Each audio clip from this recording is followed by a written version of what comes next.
So, welcome mga kulit, welcome. So, gumawa tayo ng video na to para sa kaalaman ng lahat na kung paano malalaman kung may nakakonect sa wifi mo at paano sila i-disconnected nang hindi hinahawakan yung kanilang gamit. So, bago ang lahat, please watch, like, and subscribe our YouTube channel, Kakulit po 2 TV. So, panonoodin natin lahat yung instruction pagkalipas ng ating introduction mga kakulits.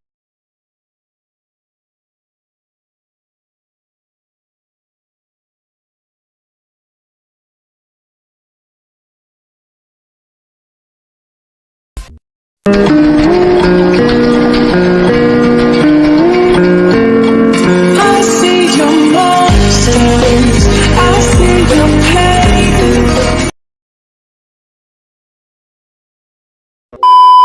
2,000 years later. So, ayan guys, mga kakulit. So, good evening. Ang iba-vlog natin ngayon ay tungkol sa kung paano mo malalaman kung may nakakonect sa wifi mo. Wow naman! Wow! Wow! Yan, di ba? Kasi minsan, isa lang yung binigyan natin dahil sa tayo, si mabait, kukonek natin si makulit, ayaw tayo tigilan, humihingi ng password ng ating wifi, so binigay natin. Ngayon, ito naman si makulit, sa sobrang kapal na mukha, na tapos pinagsabihan mo na dapat hindi niya ipamigay yung password, pinamimigay niya ngayon. So, Gusto mo saksakin ko ang alangala mo, ha? ikaw ngayon, na nagbabayad ng maayos ng wifi, humina na ngayon yung connection mo. Hindi mo na ngayon malaman kung ilan na nakabit doon sa wifi mo. So, ito lang mga kakulit. Bibigyan ko yun ng isang malupit na technique paano mo malalaman kung ilan at sino ang nakakabit sa wifi mo.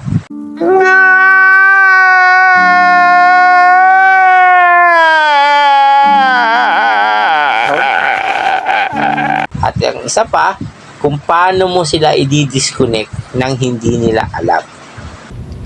No, God! No, God, please, no! No! No! No! Ayan na.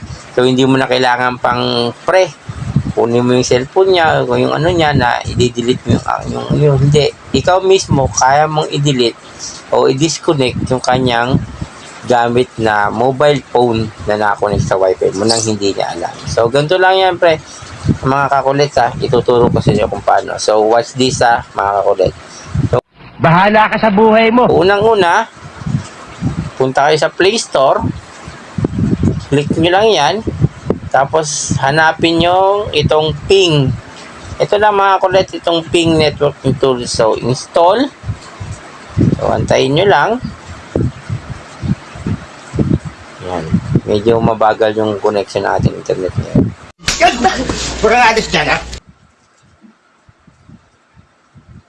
So, ayan mga kulit, ito yung malupit na technique na kung paano nyo i-disconnect. Kung paano nyo malalaman kung may nakakabit dun sa inyong wifi at paano sila i-disconnect. Ayan.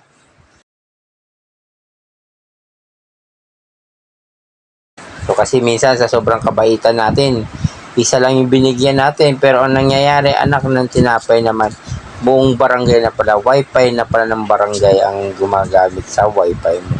So, ikaw na may-ari ng wifi, nagsasacrifice ka ngayon sa sobrang bagal ng connection. So, Nakatulog na nga ako sa sobrang tagal. Paano mo nasabing mabilis? ayan mga kulit, so, na-open na natin siya, na-download na, so, click natin yung open.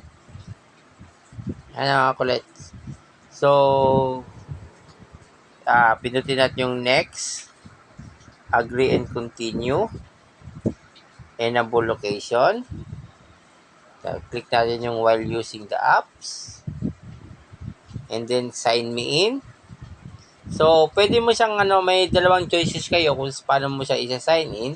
So, pwede yung Google account o yung Facebook account. So, ako pipiliin ko itong Google account. So, magkakaroon tayo ng account doon. So, yan, piliin mo kung ano yung Google account na gamit mo. And then, pindutin mo tong I look for help.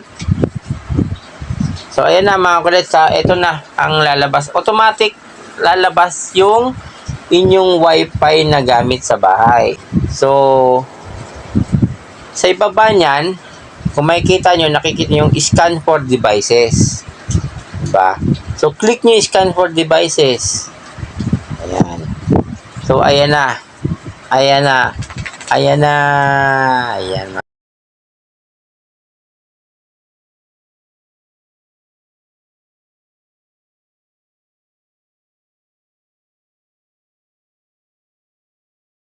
Kulit makikita nyo ngayon kung ilan yung nakakabit doon sa wifi. So, yung unang-una, yung router, yan yung main source. Yan yung wifi, router. So, ito, ayun, may nakakonect. Nakakonect yung isang cellphone, then nakakonect yung isang laptop.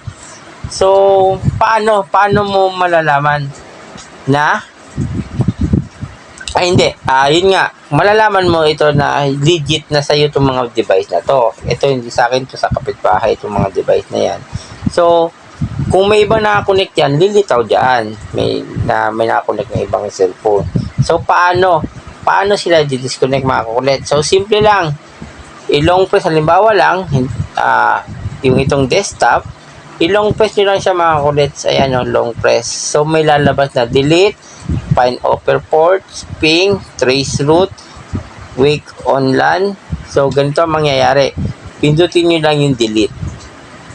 Automatic na yan mga kulit. Pag pinindot mo yung delete, yung kanyang mobile phone ay madi-disconnect sa wifi mo. Yun lang mga kulit. At simple lang technique kasi medyo yung sobrang kabaitan natin naabuso. Ulit ko! Hindi ako pumunta rito para makapag-away. So, yun lang mga kulit at sa mga bago pa lang tumutok sa ating YouTube channel. So, please like and subscribe Kakulit Moto TV.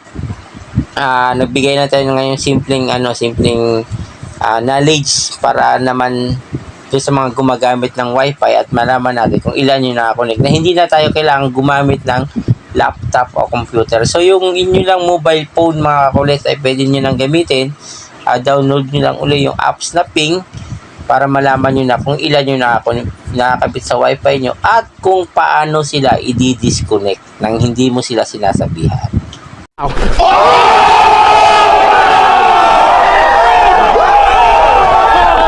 Diba? Yun lang ang mga kulit at ang gagawin natin. So, sa mga bago pa lang tumutok, please like and subscribe, Kakulit Moto TV. Road to 1K tayo mga kulit, road to 1K. So, paki-share na lang, paki-click na rin yung notification bell para sa mga updated video natin. So, yun na mga kulit. Ingat palagi, ride safe at keep safe. God bless to all mga kulit. This could be us. So back to what I was saying. Could be us. Thank you.